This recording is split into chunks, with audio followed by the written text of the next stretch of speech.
ಆರೋಹಿ ತನ್ನ ತಂದೆಗಾಗಿ ಬಲ್ಲಾಳ ಕುಟುಂಬದ ಸೌರವ್ನೊಂದಿಗೆ ಮದುವೆಗೆ ಒಪ್ಪಿದಳು. ಅಂದೇ ಅವಳ ನಿಶ್ಚಿತಾರ್ಥ ಸಹ ನಡೆಯಿತು.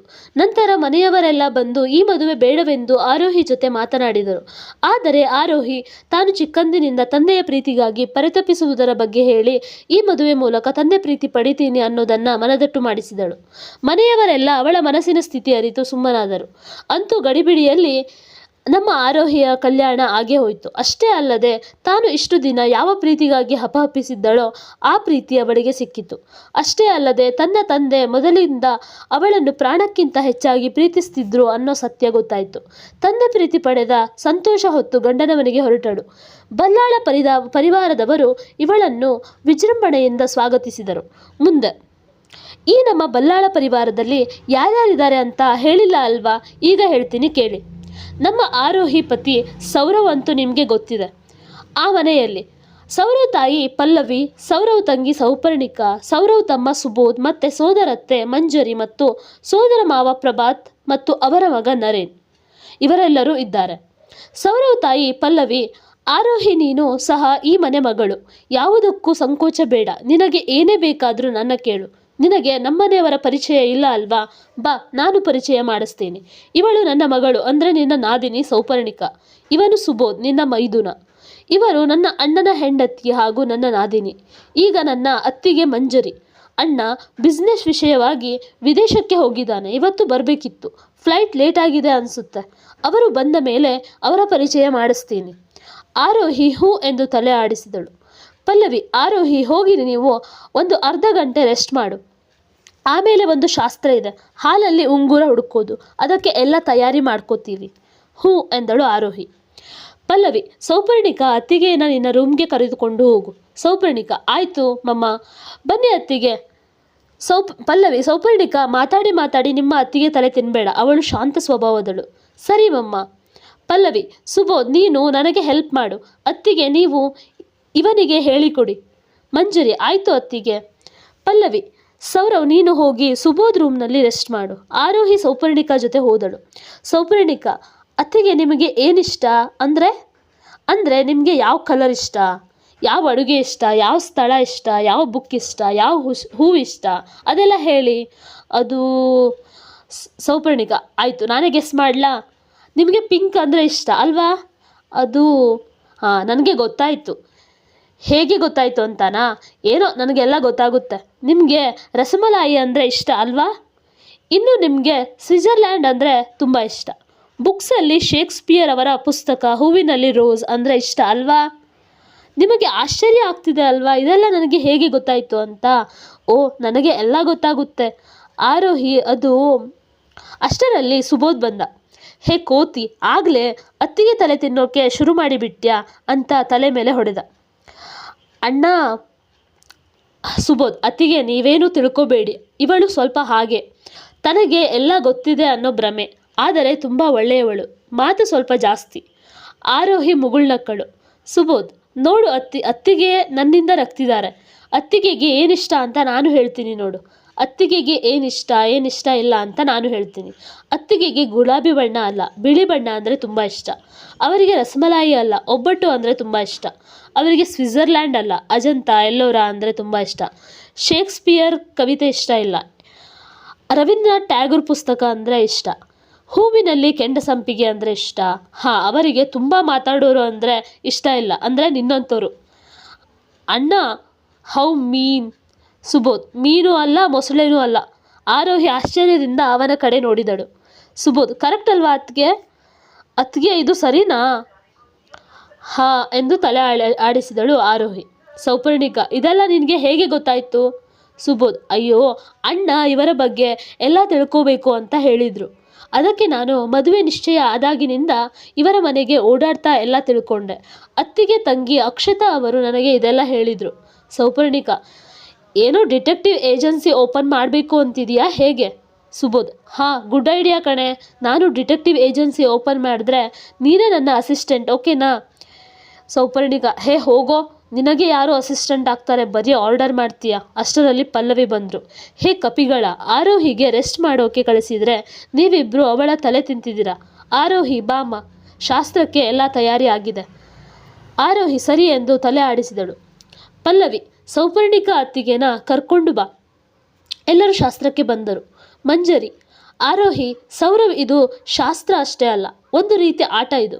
ಮದುವೆ ನಂತರ ಈ ಥರ ಆಟ ಅಥವಾ ಶಾಸ್ತ್ರ ಮಾಡಿಸೋದು ಯಾಕೆ ಅಂದರೆ, ಆಗಿನ ಕಾಲದಲ್ಲಿ ಹುಡುಗ ಹುಡುಗಿ ಮುಖ ಸಹ ನೋಡದೆ ಮದುವೆಗಳು ಆಗೋಗ್ತಿದ್ವು. ಆಗ ಅವರಿಬ್ಬರ ನಡುವಿನ ಸಂಕೋಚ ದೂರ ಮಾಡೋಕೆ ಈ ಥರ ಶಾಸ್ತ್ರ ಮಾಡ್ತಿದ್ವಿ. ಈಗ ಬಿಡಿ, ಲವ್ ಮ್ಯಾರೇಜ್ಗಳು ಬಂದಿದ್ದಾವೆ. ಹುಡುಗ ಹುಡುಗಿ ಮಧ್ಯೆ ಯಾವ ಸಂಕೋಚ ಇರಲ್ಲ. ಒಂದು ವೇಳೆ ಅರೇಂಜ್ ಮ್ಯಾರೇಜ್ ಆದರೂ ಸಹ ಸಂಕೋಚ ಅನ್ನೋದು ಇರಲ್ಲ. ಆದರೆ ನಿಮ್ಮಿಬ್ಬರ ವಿಚಾರ ಸ್ವಲ್ಪ ಬೇರೆ ಇದೆ. ಇದು ಹಳೆಯ ಕಾಲದ ಮದುವೆ ಥರಾನೇ ಇದೆ. ಅದಕ್ಕೆ ಈ ಶಾಸ್ತ್ರಗಳು ನಿಮ್ಮ ನಡುವಿನ ಸಂಕೋಚ ದೂರ ಮಾಡುತ್ತೆ. ಈ ಶಾಸ್ತ್ರದ ಬಗ್ಗೆ ಹೇಳ್ತೀನಿ. ಈ ಹಾಲಿನ ಪಾತ್ರೆಯಲ್ಲಿ ಈ ಮುತ್ತಿನ ಉಂಗುರ ಹಾಕ್ತೀನಿ. 3 ಚಾನ್ಸ್ ಇರುತ್ತೆ. 2 ಬಾರಿ ಯಾರು ಉಂಗುರ ಹುಡುಕ್ತಾರೋ ಅವರು ಗೆದ್ದಂತೆ. ಸುಬೋಧ್, ಅಣ್ಣ, ಈ ಆಟ ಒಂದು ನಿರ್ಣಾಯಕ ಆಟ. ಯಾರ ಮೇಲೆ ಯಾರ ಆಡಳಿತ ನಡೆಯುತ್ತೆ ಅಂತ ನಿರ್ಧಾರ ಆಗುತ್ತೆ. ನೀವು ಗೆದ್ದರೆ ಜೀವನ ಪರ್ಯಂತ ಅತ್ತಿಗೆ ನಿಮ್ಮ ಮಾತು ಕೇಳ್ತಾರೆ. ಅತ್ತಿಗೆ ಗೆದ್ದರೆ ನೀವು ಅತ್ತಿಗೆ ಮಾತು ಕೇಳಬೇಕು. ಸೌಪರ್ಣಿಕಾ, ಇದೆಲ್ಲ ನಿನಗೆ ಹೇಗೆ ಗೊತ್ತು? ಎಲ್ಲ ಅನುಭವ ಇರೋ ಥರ ಹೇಳ್ತಿದೀಯಾ? ನಿಂದು ಲೈನ್ ಕ್ಲಿಯರ್ ಆಯಿತು ಅಂತ ಎಲ್ಲ ತಿಳ್ಕೊಂಡಿದೀಯಾ? ಇಲ್ಲ ಏನಾದರೂ ನೋಡ್ಕೊಂಡಿದೀಯಾ ಹೇಗೆ? ಮಂಜರಿ, ಸುಬೋಧ್, ಏನು ಸಮಾಚಾರ? ಸುಬೋಧ್, ಅತ್ತೆ, ಹಾಗೇನಿಲ್ಲ. ಹೋದ ತಿಂಗಳು ನನ್ನ ಫ್ರೆಂಡ್ ಮದುವೆಗೆ ಹೋಗಿದ್ದೆ. ಅಲ್ಲಿ ಇದೆಲ್ಲ ನೋಡಿದ್ದೆ ಅಷ್ಟೇ. ಸೌಪರ್ಣಿಕಾ, ಅಷ್ಟೇನಾ? ಸುಬೋಧ್, ಕೋತಿ, ಸುಮ್ಮನಿರೆ. ಪಲ್ಲವಿ, ಸರಿ ಸರಿ, ಶಾಸ್ತ್ರ ಶುರು ಮಾಡೋಣ. ಮಂಜರಿ ಹಾಲಲ್ಲಿ ಉಂಗುರ ಬಿಟ್ಟಳು. ಆರೋಹಿ ಮೆಲ್ಲಗೆ ಪಾತ್ರೆಯಲ್ಲಿ ಹುಡುಕಿದರು. ಸೌರವ್ ಸಹ ಹುಡುಕಲು ಶುರು ಮಾಡಿದ. ಮೊದಲ ಬಾರಿಗೆ ಆರೋಹಿಗೆ ಉಂಗುರ ಸಿಕ್ತು. 2ನೇ ಸಲ ಸೌರವ್ಗೆ ಉಂಗುರ ಸಿಕ್ತು. 3ನೇ ಸಲ ಉಂಗುರ ಹಾಕಿದರು. ಸುಬೋಧ್, ಅತ್ತಿಗೆ, ಈ ಸಲ ನೀವೇ ತೆಗಿಬೇಕು. ಮಂಜರಿ, ಆರೋಹಿ. ಸೌಪರ್ಣಿಕಾ, ಸೌರವ್ ಅಣ್ಣ, ಈ ಸಲ ನೀನು ತೆಗಿಬೇಕು. ಪ್ರೀತಮ್, ಸೌರವ್ ಮಾವ, ನೀವೇ ರಿಂಗ್ ತೆಗಿಬೇಕು. ಆ ಉಂಗುರ ಆರೋಹಿ ತೆಗೆದಳು. ಸುಬೋಧ್, ಅತ್ತಿಗೆ ಗೆದ್ಬಿಟ್ರು.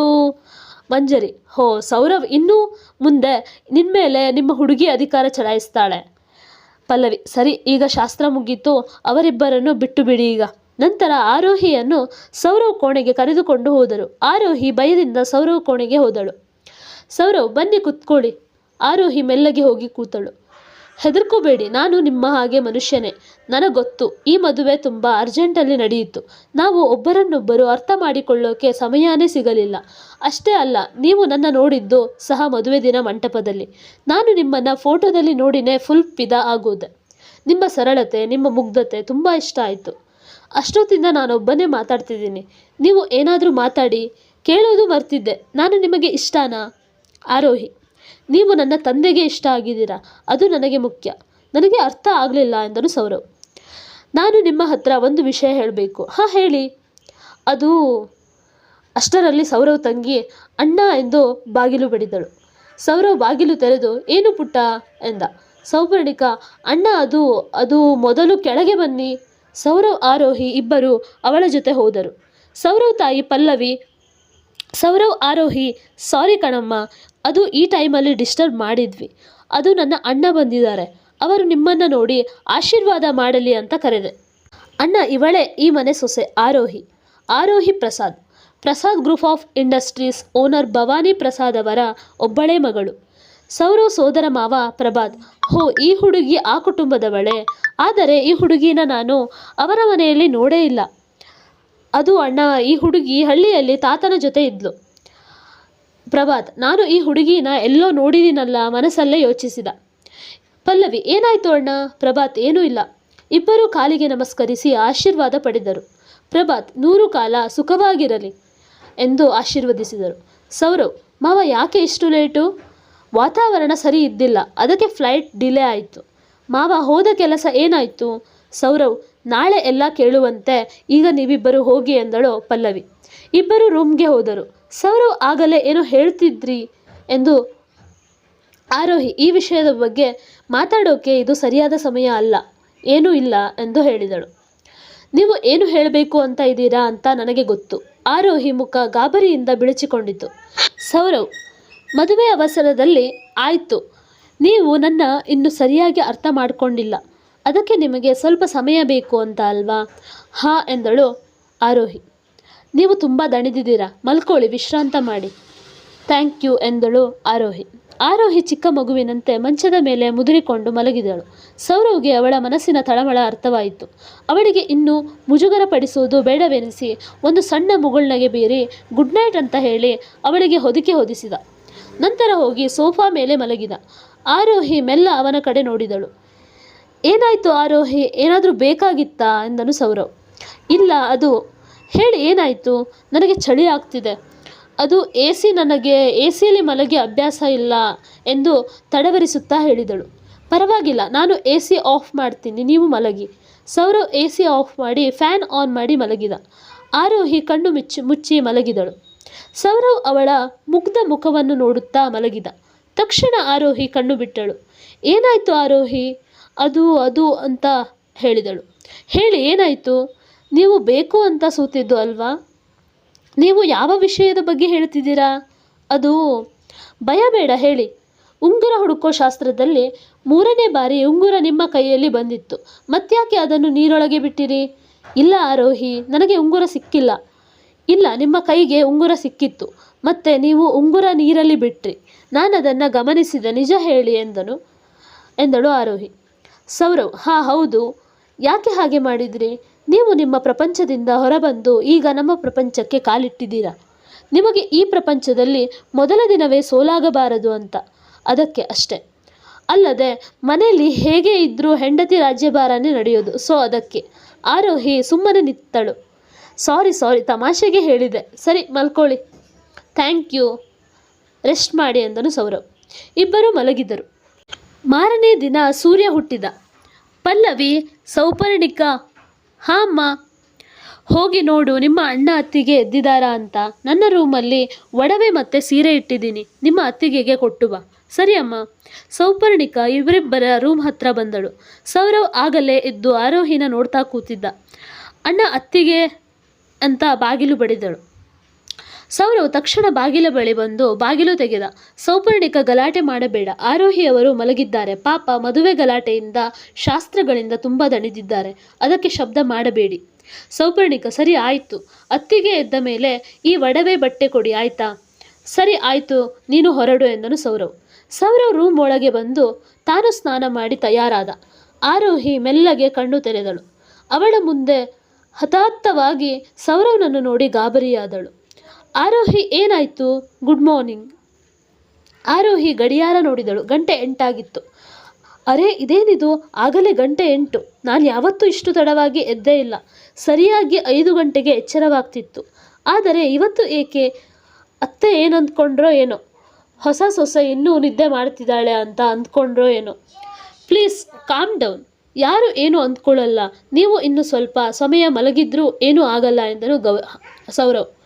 ಅದು ಹೇಗೆ ಆಗುತ್ತೆ? ಗೃಹಲಕ್ಷ್ಮಿ ಆದವಳು ಬೇಗ ಎದ್ದು ಮನೆ ಶುದ್ಧ ಮಾಡಿ ಮನೆಯವರನ್ನು ನೋಡ್ಕೋಬೇಕು. ಸೌರವ್, ಒಂದಿನ ತಡ ಆದರೆ ಏನೂ ಆಗೋಲ್ಲ, ತಗೊಳ್ಳಿ ಇದನ್ನು.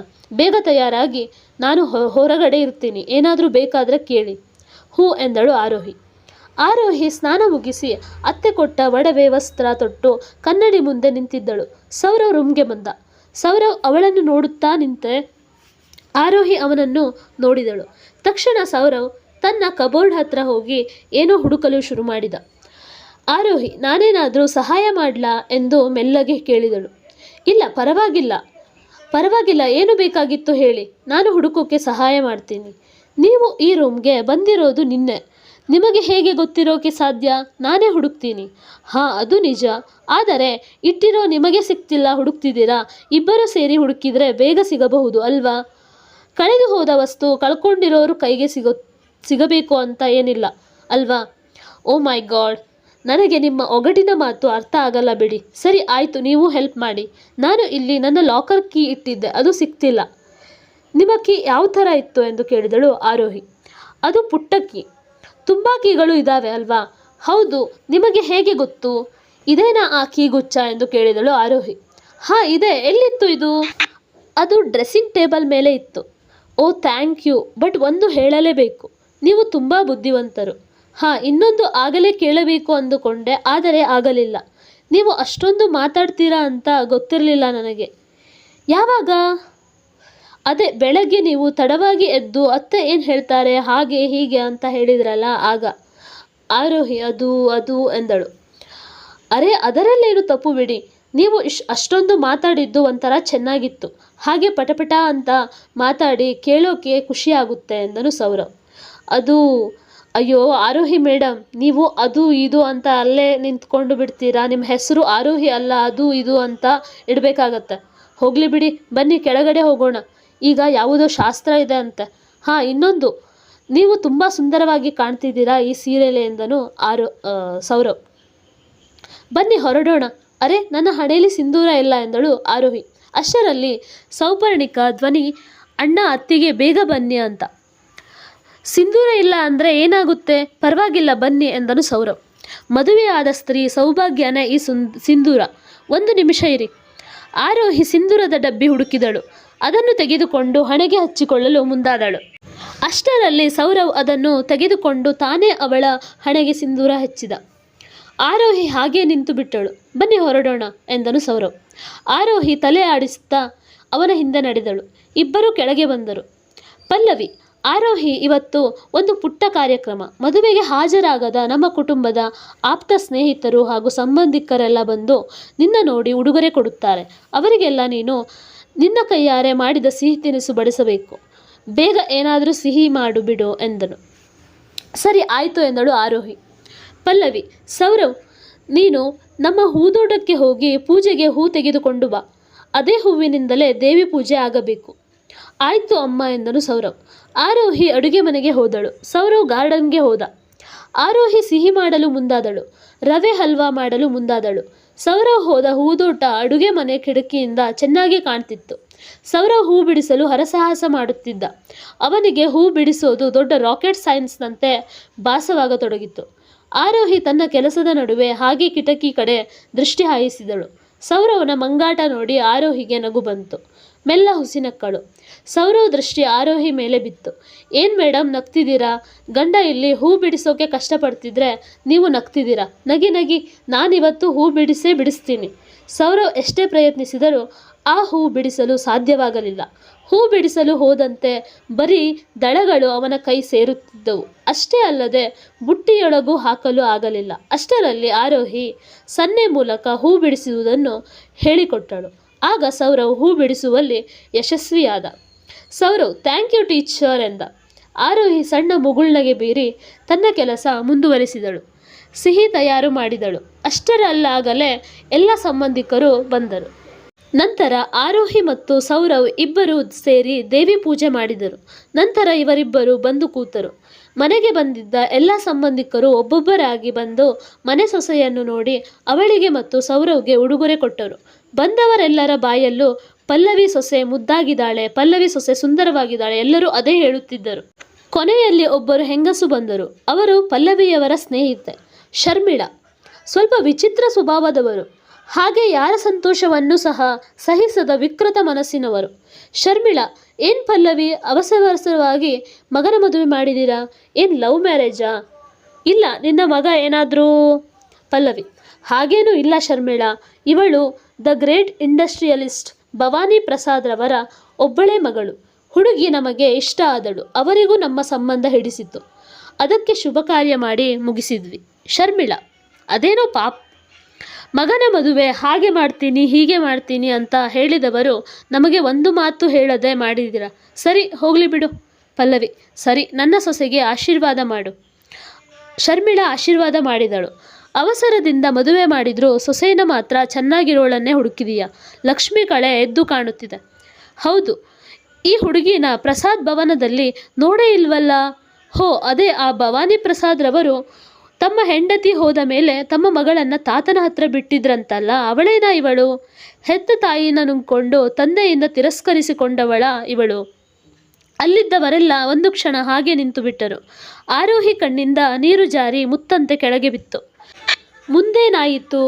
ಆರೋಹಿ ಭೂತಕಾಲದ ಜೀವನವು ಅವಳ ವರ್ತಮಾನ ಮತ್ತು ಭವಿಷ್ಯದ ಮೇಲೆ ಪರಿಣಾಮ ಬೀರುತ್ತಾ?